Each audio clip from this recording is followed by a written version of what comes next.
아멘. 오늘은 복음이 어떻게 삶의 무기가 되는가 시리즈 설교로 말씀을 전하도록 하겠습니다. 오늘 말씀을 들으실 때요, 마음 문을 이렇게 활짝 열어서 내 마음에 성령의 은혜가 충만하게 해주세요 라는 마음으로 말씀을 묵상할 수 있기를 소원합니다. 오늘의 말씀은요, 성령님에 관한 말씀이에요. 오늘 말씀은 지식으로 들어야 할 말씀이 아니고 하나님 그 은혜의 역사를, 성령의 살아가심을 내 마음에 모시길 원합니다 하는 마음으로 들어주시길 바랍니다. 오늘 본문 12절을 보면요, 아주 놀라운 말씀이 나오는데요, 저는 이 말씀을 읽다가 눈이 번쩍였어요. 우리 같이 한번 읽어볼까요? 내가 진실로 진실로 너희에게 이르노니 나를 믿는 자는 내가 하는 일을 그도 할 것이요 또한 그보다 큰 일도 하리니. 아멘. 제가 왜 눈이 크게 떠졌을까요? 첫째, 주님께서 나를 믿는 자는 내가 하는 일을 그도 할 것이요. 둘째, 또한 그보다 큰 일도 하리니라고 말씀하셨기 때문이에요. 그런데 공생의 3년 동안 주님은 어떤 일을 우리에게 하셨나요?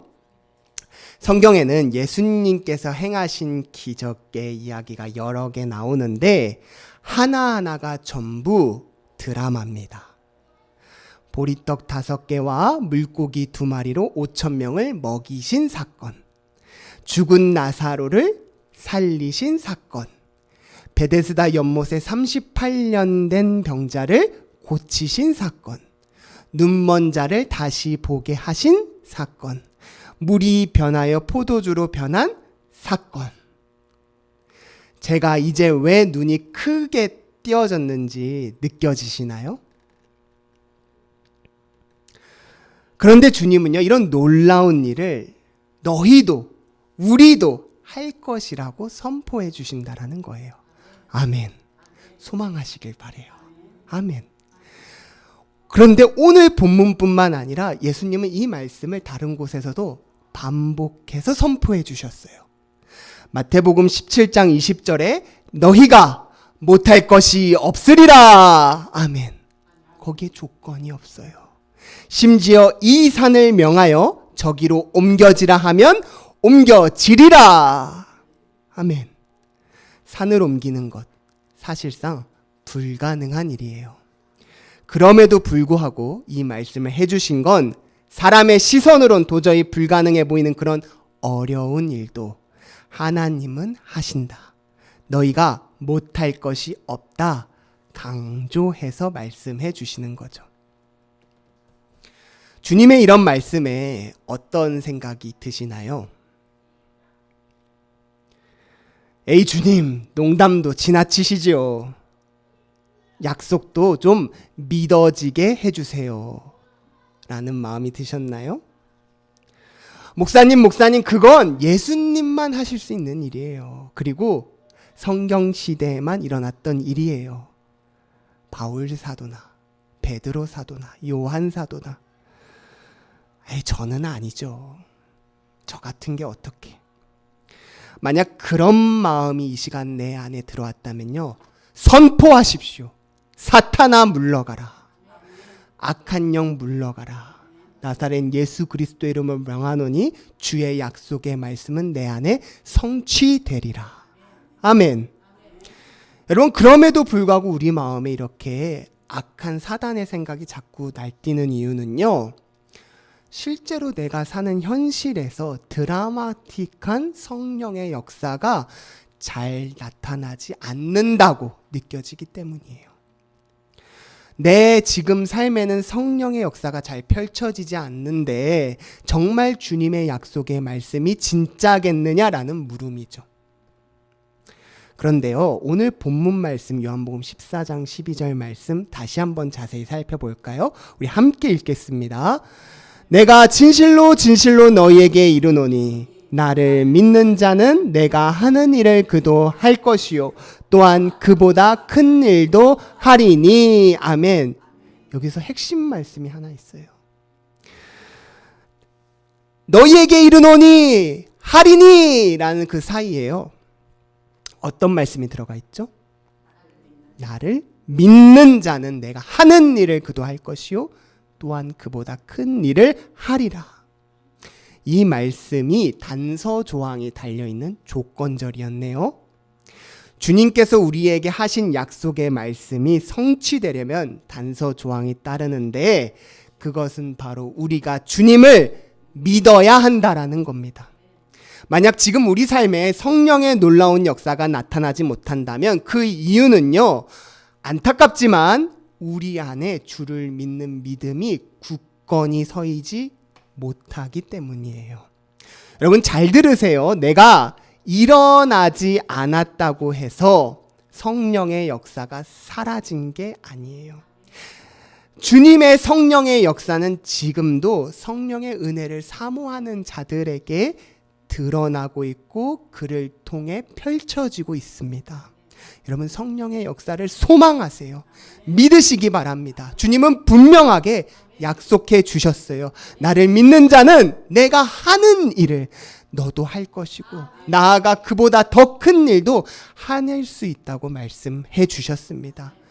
성령의 은혜는 늘 우리 곁에서 함께 하십니다. 아까 마태복음 17장에서도요. 주님께서 뭐라 말씀하셨죠? 너희 믿음이 겨자씨 한 알만큼만 있어도 못할 것이 없다. 그런데 그런 역사가 없다면 그것은 겨자씨 한 알만큼의 믿음도 부족한 것에서 찾아야 된다라는 거예요. 이 겨자씨 한 알만큼의 믿음이요. 그 믿음이 우리 안에 역사해야 합니다. 그런데요, 왜 신앙생활 하면서 이 겨자씨 한 알만큼의 믿음도 가지기가 어려울까요? 왜 내 안에는 이 겨자씨 한 알만큼의 믿음의 능력이 잘 선포되지 못할까요? 누가복음 8장의 이야기는 우리에게 이 겨자씨 한 알만큼의 믿음과 관련해서 많은 깨달음을 주는 말씀인데요. 누가복음 8장 23절에 보면 제자들이 배를 타고 갈릴리 호수를 건너다가 갑자기 광풍을 만나는데 이 광풍이 얼마나 센지 금방 배에 물이 차기 시작하더니요. 곧 배가 침몰하게 생겼습니다. 성경에 배에 물이 철썩철썩 가득 차게 되어 위태한지라라고 얘기를 해요. 그런데 감사하게도 이 배에 탄 제자들 중 몇몇이 어부였습니다.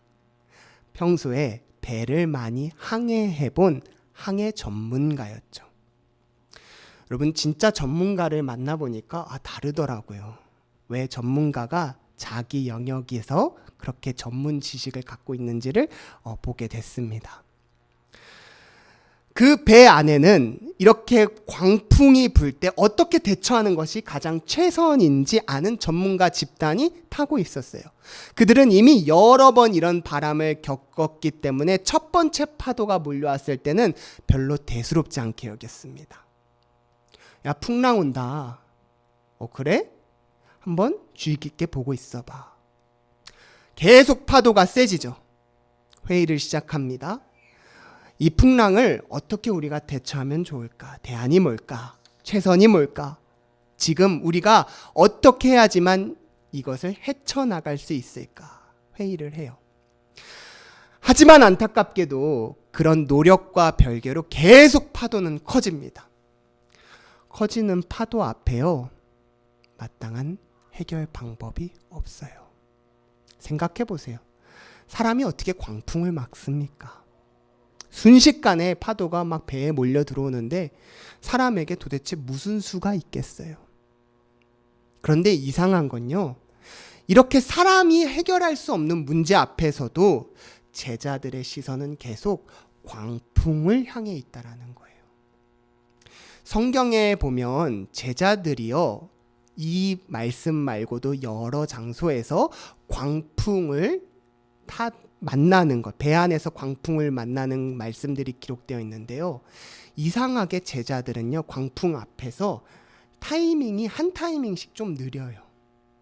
저 같으면 광풍이 바로 오면 오 주님 주여 도와주십시오라고 바로 주님께 시선을 향할 텐데, 제자들은 자기들이 다 한 다음에 그 다음에 안 되면 시선을 주님께로 돌린다라는 거예요.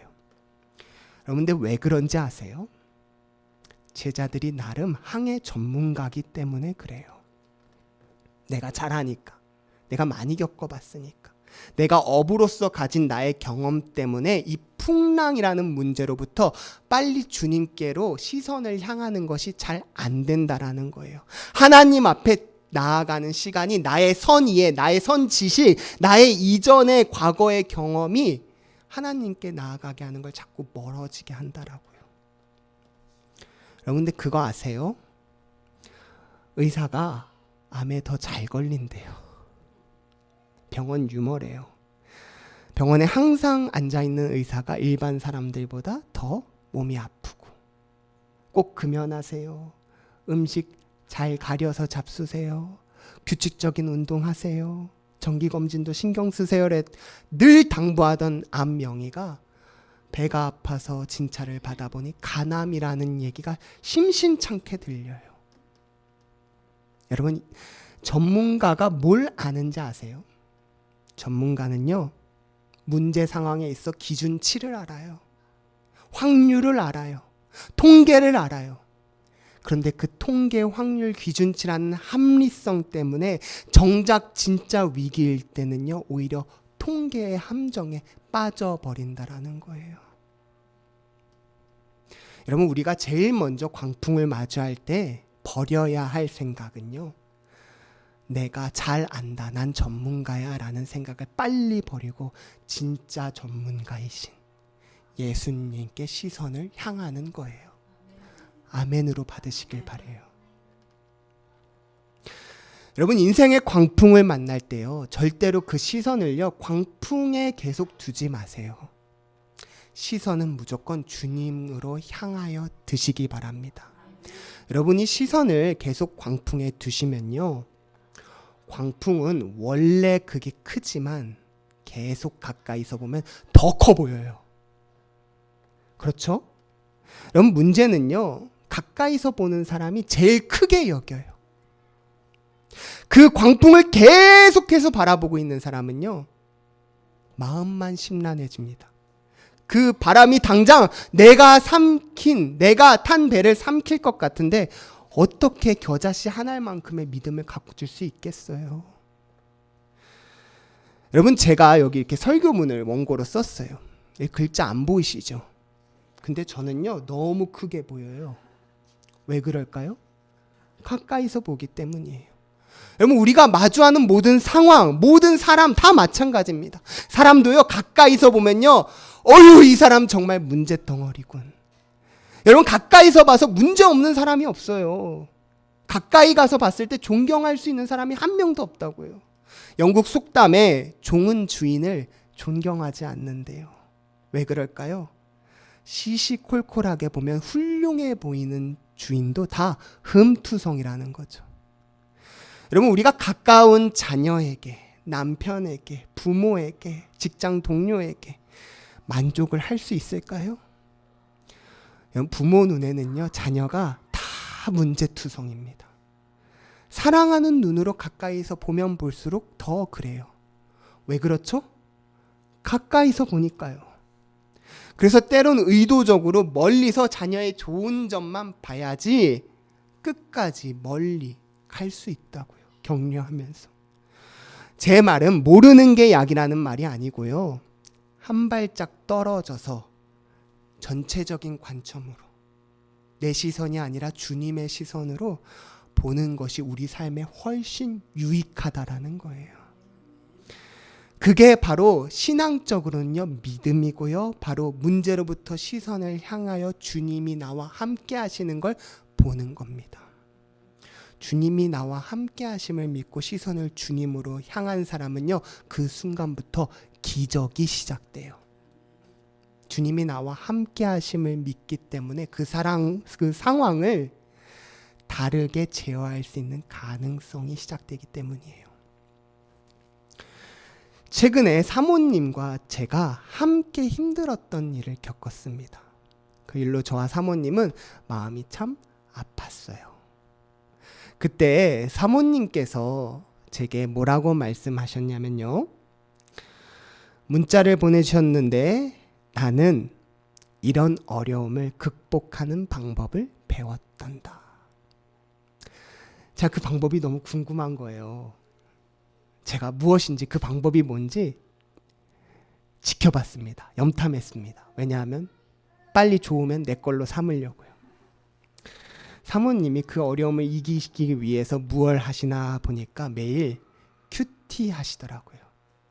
매일 예수님께로 시선을 향하더라고요. 매일 일기 쓰면서 오늘 하나님께 감사했던 것을 기록하시더라고요. 오늘 어려움을 하나님께 간구하시더라고요. 그리고 기도하시더라고요. 여러분, 우리가 힘든 일이 있을 때, 인생의 파도가 몰려올 때 제일 먼저 해야 할 것은 나를 버리고 하나님을 바라보는 것입니다. 그럴 때 주님께서 일하시기 시작해요. 제자들이 마침내 시선을 옮겨요. 주님께로요.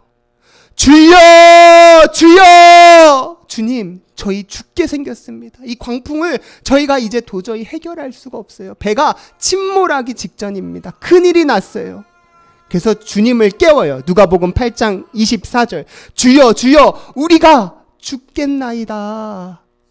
그런데 이에 대한 예수님의 반응이 누가복음 8장 25절에 나오는데요. 뭐라고 말씀하시나요? 너희 믿음이 어딨느냐? 주님을 불러 깨운 자들에게 주님이 호통치세요. 너 지금 믿음 어딨어? 라고 혼을 내시는 거예요. 아니, 내가 예수님이라면 잘했다. 그래, 나한테 시선을 잘 향하였구나. 고생했어. 이젠 내가 일할 차례니까 너 뒤로 가 있어.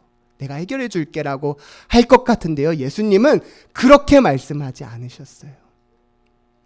이 말씀을 동일하게 기록한 마태복음 8장 26절에는요.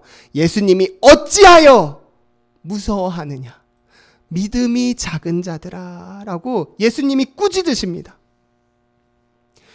이런 말씀이 우리를 당황스럽게 해요. 인생의 여정에서 어려운 상황을 마주할 때 신앙인으로서 가진 삶의 지혜가 뭐죠? 무엇이 우리의 필살기인가요? 여러분, 우리가 가진 하나님으로부터 얻은 지혜가 무엇인가요? 환난 날에 나를 부르라. 내가 너를 건지리니 내가 나를 영화롭게 하리라. 아멘. 제가 배운 거는요, 평소엔 주님 의지하지 않더라도 환난 날에는 하나님을 부르라라는 거예요. 여러분, 내 생각에는 지금 잘 찾아왔어요. 위기의 순간에 주님께 은혜를 간구해야 돼요.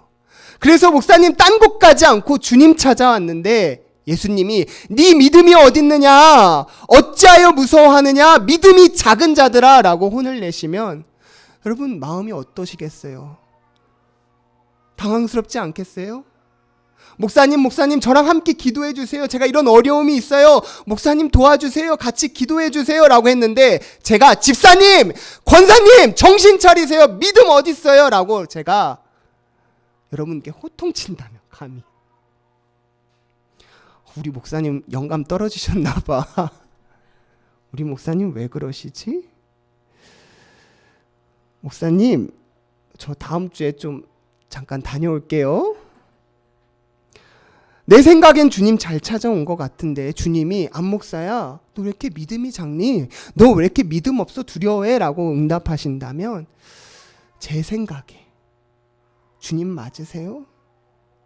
예수님 자다 깨서 일어나셔서 지금 감 떨어지셨나? 여러분 그렇게 여전히 예수님을 나 중심적으로 생각하실 건가요? 아니죠. 그것은 성숙한 신앙인으로 나아가는 길과 거리가 멉니다. 지금 주님이 단잠에 깨지셔서 그게 짜증나 이렇게 반응하시는 걸까요? 아닙니다. 그렇다면 지금 우리가 겪는 어려움이 너무 큰 것을 주님께서 모르시기 때문에 그렇게 말씀하시는 걸까요? 그것도 아닙니다. 주님은 지금 우리가 느끼는 고통의 크기가 얼마나 큰지 누구보다 잘 아세요. 그럼에도 불구하고 예수님께서 제자들에게 네 믿음이 어딨느냐 말씀하신 이유는요, 주님을 깨운 자들이 바로 제자기 때문이에요. 제자란 무엇입니까? 제자는요, 예수님을 따라다니면서 주님이 일하시는 성령의 역사를 함께 체험한 자들이에요. 예수님의 기적의 현장을 맨 앞자리에서 배운 자들이라고요. 도제교육의 가장 큰 강점이 무엇입니까? 도제교육은요, 직접 본다라는 거예요. 보면서 저렇게 하면 되는구나 라는 것을 내가 배울 수 있다고요. 제자는요, 성령님의 일하심을, 예수님이 역사를 눈앞에서 체험하고 함께 경험한 자들이기 때문이에요. 예수님께서 제자들을 혼내신 이유는요, 그렇게 많은 성령의 은혜를 체험하고 그렇게 성령의 능력의 역사를 입으로 선포하고 함께 체험하고 경험했음에도 불구하고 정작 위기의 순간에 예수님을 찾는 지혜는 있었지만 그들이 정작 놓쳤던 건요, 이미 이 배 안에 하나님의 아들 예수 그리스도께서 함께 타고 계시다라는 사실을 그들이 놓쳐버린 거예요. 제자들은요, 처음부터 선포했었어야 됩니다. 이 배는 절대로 침몰하지 않아. 왜? 예수님이 함께 타고 계시니까. 이 배의 주인인 예수 그리스도께서 이 안에 계시는데 어찌 파도가 뛰어놀랴. 파도 내 이놈! 잔잔해지거라. 예수님 계신다. 외치셔야 되는 거예요. 사실요, 파도를 감당할 수 없을 때 예수님을 보면서 이미 느꼈어야 돼요. 나는 지금 마음이 너무 급한데 어떻게 주님은 저렇게 태연하게 주무실까? 나는 이렇게 마음이 어려운데 주님은 어떻게 저렇게 잠을 주무실까? 같은 상황에서 어떻게 예수님과 나는 이렇게 차이가 벌어질까? 여러분, 그런데 제자들은요, 그렇게 많은 은혜를 경험하고도 그걸 볼 해안이, 그걸 볼 영성이, 그걸 볼 영안이 띄어지지가 않았어요. 그러나 주님은 믿음이 있으셨습니다. 어떤 믿음이요? 우리 요한복음 10장 30절 같이 읽어볼까요? 나와 아버지는 하나이니라 하신대. 아멘. 주님은 내가 곧 하나님이야. 내가 하나님인데 어떻게 라는 믿음이 있으셨다고요. 여러분, 오늘 이 말씀을 이제 내 삶에 적용하시길 바래요. 나와 아버지 사이에 내 이름을 넣으세요. 나와 예수님과 성부 하나님과 나 안승영과 하나님이 함께 해주신다. 여러분, 이 말씀을 믿음으로 선포하고 고백하시고 믿으시길 바래요. 우리 함께 선포할까요? 예수님과 하나님 아버지와 나는 함께한다. 함께한다. 늘 함께한다. 내가 어딜 가든지 함께한다. 내가 하나님인데 어찌 그 파도가 나를 해치려 하는 주님의 그 믿음이 일상의 현실에서 차이를 보인다라는 거예요. 주님이 나와 함께 하신다라는 그 믿음이, 그 영성이 일상의 일터에서 차이로 벌어진다고요. 거친 파도 날 향해 와도 나는 주와 함께 날아오르리라고 선포하며 일상에서 능력으로 나타난다고요. 제자들은 위기 앞에 주여 주여 죽겠나이다 라는 수동적 자세만 보였지만요, 우리는 주와 함께하는 믿음으로요, 공격적인 능동적인 믿음을 얻길 바래요. 여러분, 성경에 주는 것이 받는 것보다 복되다라고 얘기합니다. 여러분들, 하나님의 은혜를 받는 사람은요, 하나님 감사합니다, 감사합니다, 감사합니다, 이것밖에 못해요. 그런데 하나님께 드리는 사람은요, 하나님 저 참 잘했죠. 하나님 저로 인해 기쁘시죠. 하나님 나를 통해 주의 이름이 아름답게 선포되니 나같이 하찮은 죄의 구렁텅이가 주님의 영광이 되다니 주님 저도 기쁜데 하나님은 얼마나 기쁘겠습니까? 라는 능동적인 믿음을 통해서 하나님께 영광을 드릴 수 있다고요. 여러분, 우리 그 능동적 믿음을 사모하고 살아가는 주의 거룩한 강동수정교회 교회 되길 소망합니다. 아멘. 여러분 삶의 파도 앞에, 어려움 앞에 제일 먼저 무엇을 하시나요? 오늘 본문 요한복음 14장 16절에서 17절을 다시 한번 함께 읽어볼까요? 내가 아버지께 구하겠으니 그가 또 다른 보혜사를 너희에게 주사 영원토록 너희와 함께 있게 하리니 그는 진리의 영이라. 세상은 능히 그를 받지 못하나니 이는 그를 보지도 못하고 알지도 못함이라. 그러나 너희는 그를 아나니 그는 너희와 함께 거하시며 또 너희 속에 계시겠습니다. 아멘. 우리는 하나님을 압니다. 우리는 진리의 영이신 성령의 은혜로 오늘 이 자리에 선 주의 거룩한 제자입니다. 반복되는 성구를 말씀을 읽으면서 찾으셨나요? 함께라는 말입니다. 여러분, 참된 믿음의 가장 중요한 속성은 함께한다라는 겁니다. 하나님이 나와 함께 하시지. 하나님이 나와 함께 하셔. 그렇기에 오늘 나는 인생의 파도를 주와 함께 넘어설 수 있어 라는 것이 우리의 주를 향한 믿음인 거죠. 여기서 어떤 교훈을 얻게 되나요? 다시 말씀에 처음으로 돌아가 볼까요? 요한복음 14장 12절.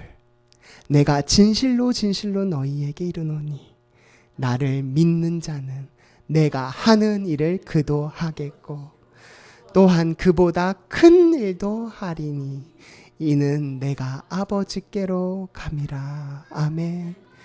여러분, 주를 믿으심으로 능동적인 신앙, 제자의 신앙에 서서 주의 일을 기쁨으로 감당하는 거룩한 자녀 되길 원합니다.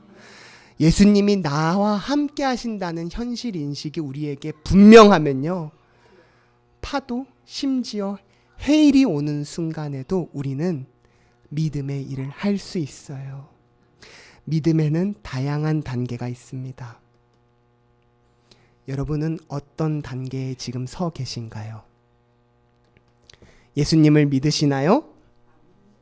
그럼 일단 나를 의지하지는 않겠네요. 내 방법, 내 생각, 내 지혜를 대안으로 찾지 않겠네요. 참 잘하셨습니다.